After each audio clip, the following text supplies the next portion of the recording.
There was, though, you see, there was a division in the history of Zen. There was a critical point in the 17th century when there were two very great masters, Hakuin and Bankei. Now, the 17th century is tremendously important in Japanese history because that was a time of what you might call the democratization of culture. Basho invented haiku poetry so that everyone could be a poet. Not necessarily for publication, but for one's own fun. People didn't write poems for publication necessarily. They wrote poems for parties. And he invented the 17-syllable haiku as a result of his Zen feeling for nature,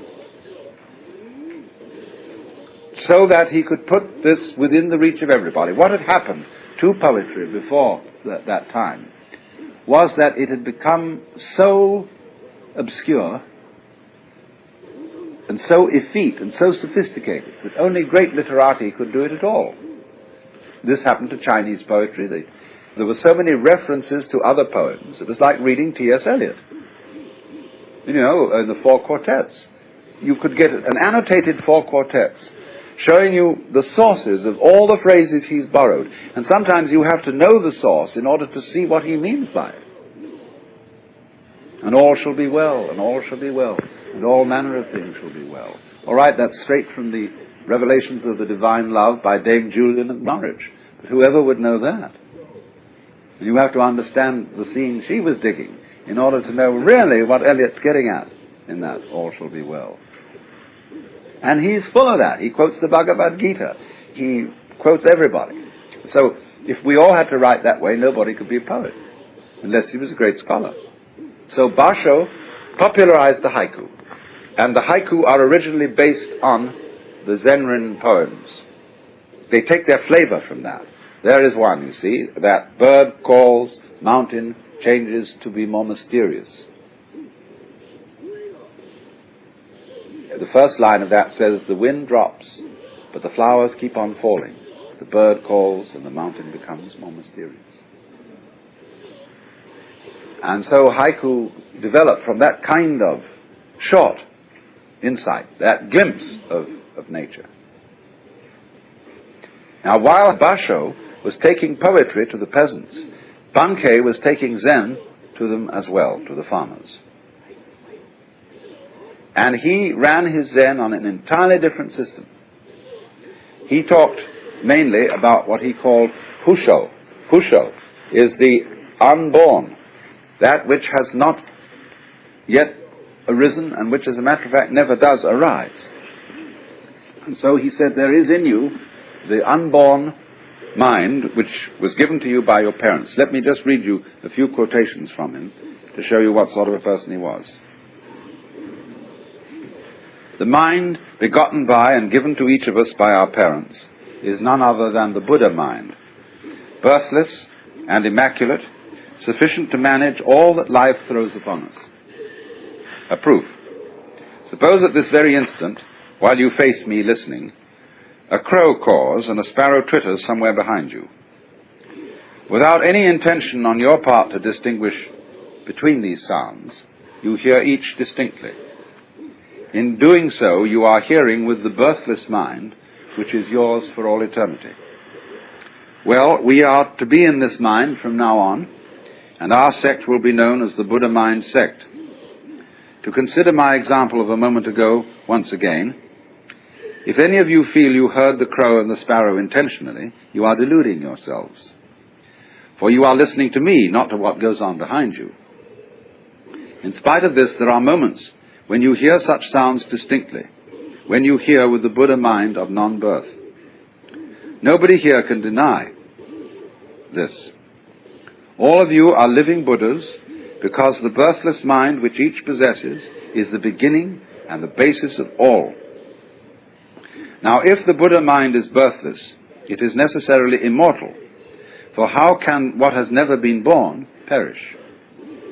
You've all encountered the phrase, birthless and imperishable in the sutras. Not born, not dying. But hitherto you've not had the slightest proof of its truth. Indeed, I suppose, like most people, you've memorized this phrase while being ignorant of the fact of birthlessness. When I was 25, I realized that non-birth is all sufficient to life, and since then, for 40 years, I've been proving it to people just like you. I was the first to preach this greatest truth of life. I ask, have any of you priests heard anybody else teach this truth before me? Of course not.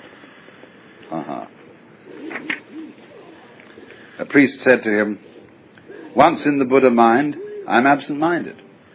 Bankei says, well, suppose you're absent-minded as you say. If someone pricked you in the back with a gimlet, would you feel the pain? Naturally. Then you are not absent-minded. Feeling the pain, your mind would show itself to be alert. A layman says, though I undertake Zen discipline, I often find myself lazy, weary of the whole thing, unable to advance. And he replies, once in the Buddha mind, there's no need to advance, nor is it possible to recede. Once in birthlessness, to attempt to advance is to have receded from the state of non-birth. A man secure in that state need not bother himself with such things. He's above them. The Buddha mind in each of you is immaculate. All you've done is reflected in it.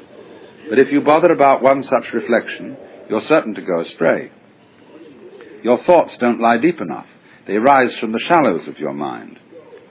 Remember that all you see and hear is reflected in the Buddha mind and influenced by what was previously seen and heard.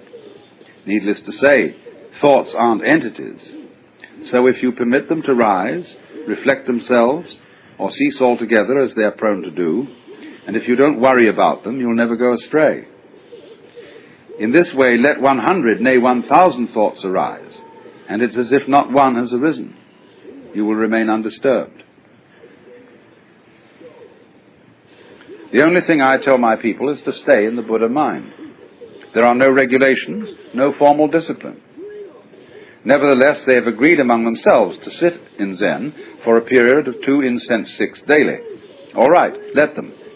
But they should well understand that the birthless Buddha mind has absolutely nothing to do with sitting with an incense stick burning in front of you.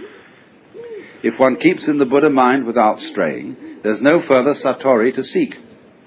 Whether awake or asleep, one is a living Buddha. Zazen means only one thing, sitting tranquilly in the Buddha mind. But really, you know, one's everyday life in its entirety should be thought of as a kind of sitting in Zen. Even during one's formal sitting, one may leave one's seat to attend to something. In my temple, at least, such things are allowed.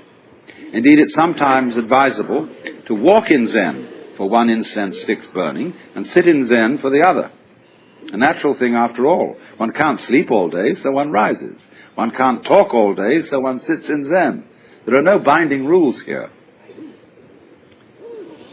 And so that's what happened, you see. Bankei was the abbot of Myoshinji, the Roshi.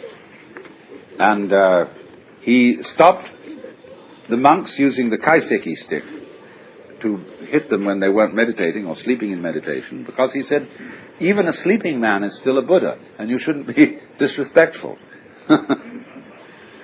And he attempted a Zen of no methods. You can meditate if you want to, that's fine. But that's like polishing a brick to make a mirror. And he used to say, too, that trying to purify your mind is like trying to wash off blood with blood. But Bankei Zen was elusive. Hakuin had 8 successors. Bankei had none. And some people think that that was the most admirable thing about it.